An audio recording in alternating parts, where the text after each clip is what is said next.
And then I tried to help Madeline Kunin get elected governor. She did not get elected in 1982, but she did in '84, and first woman governor of Vermont. And she wanted to have her own people in various positions, including the District Environmental Commission. So I was appointed to the District Environmental Commission. Again, I don't know if anyone else actually wanted the position. And then 2 years later, the chair of the commission resigned, felt he was getting old. This is a 3-member commission. And the other member, Alice Flannery, was next in line. And she was an old lady, and she says, "Nah, I'm an old lady." Real tough old bird. She's gone now, I miss her. She said, "I'm an old lady.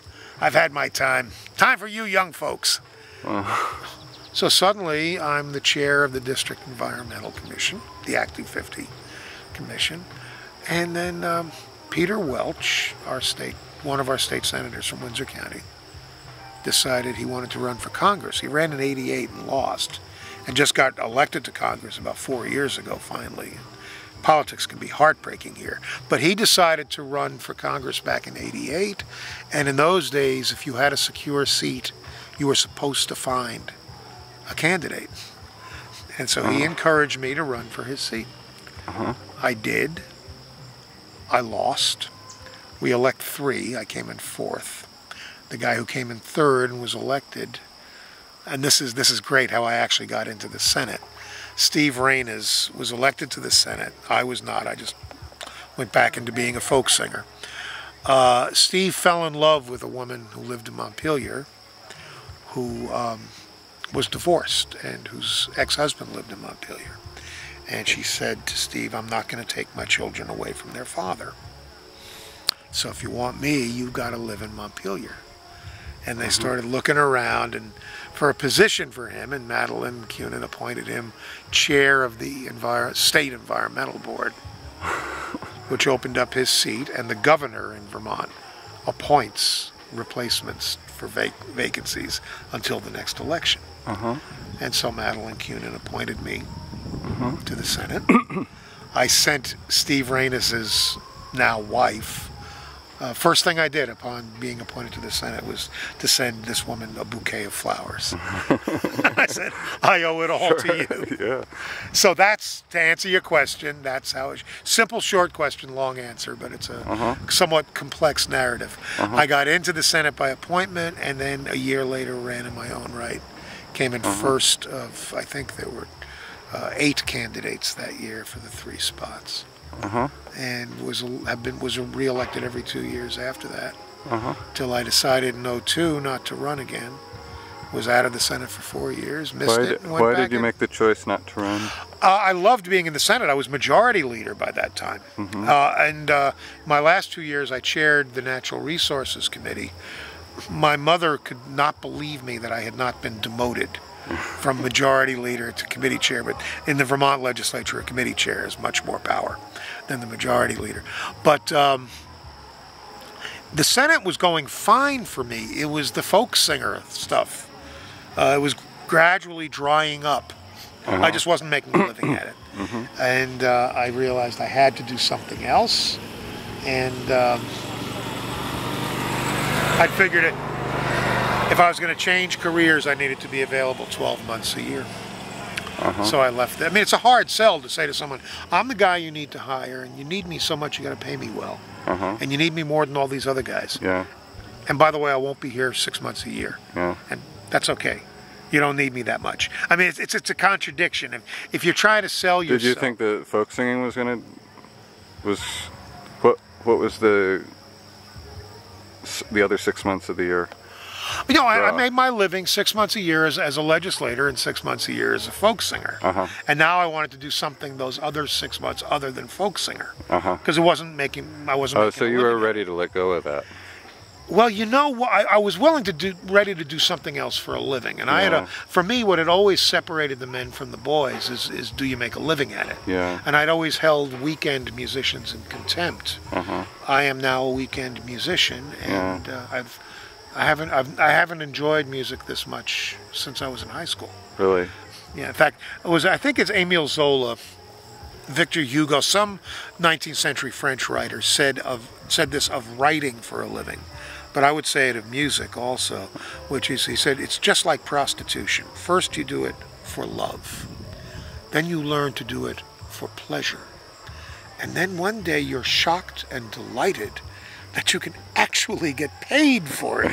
And you think, what a fortunate turn, I can get paid for this. But in the end, you do it because you need the money. and that's what had happened. Not only was I doing it because I needed the money, but I wasn't making any money at it. And now I do a gig when it comes along. I'm in a position to say no, which is wonderful.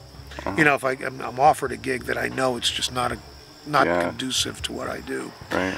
I enjoy. But I tell you what, I have not ever been able to walk away from the music. Not only do I love doing it, but it really is who I am. I'd love to think after 20 years that people vote for me because of my strong defense of civil liberties and my defense of the environment and my advocacy of health care reform. I get out campaigning, and to this day, the typical positive response. I mean, I get a lot of the usual negative. I don't vote for the Democrats. You're going to raise my taxes and take away our freedom. You weren't born in the United States, and that nonsense. But the positive response often is, oh, Dick McCormack, you played at my cousin's wedding. You guys were great. You got my vote. And I have to bite my tongue because part of me wants to say, oh, what the hell kind of reason is that to vote for someone? But there it is. And for a while I thought, well, I'm just being cynical. I'm saying a vote is a vote. But a friend of mine once said that actually she thought that was a good reason to vote for someone. She said, we get a lot of business people, a lot of lawyers in politics, and it's good that we do. We need that. We need their talents.